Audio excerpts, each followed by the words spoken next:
पाकिस्तान के वज़ीर आला इमरान खान का आज 69वीं में पैदाइश है। वे भले आज मुल्क के वज़ीर आला हों, लेकिन इससे पहले बतौर क्रिकेट उन्होंने कई बड़े कारनामे किए हैं।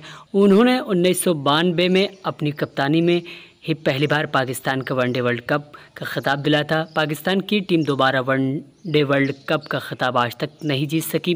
क्रिकेट से संन्यास लेने के बाद वे इंग्लिश यूनिवर्सिटी के वाइस चांसलर बने, अपनी राजनीतिक पार्टी बनाई और आज वे पाकिस्तान के 22वें वज़ीर आला हैं।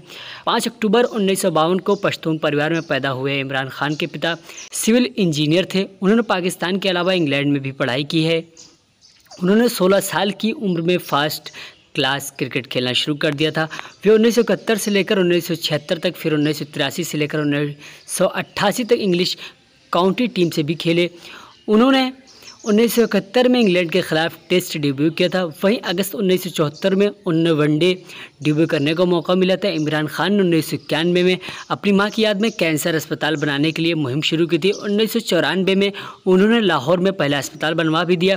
2015 में पेशावर में उन्होंने दूसरा अस्पताल शुरू किया। अब यह एक रिसर्च सेंटर भी है। इमरान 2005 से 2014 तक यूनिवर्सिटी ऑफ बेडफोर्ड के चांसलर भी रहे।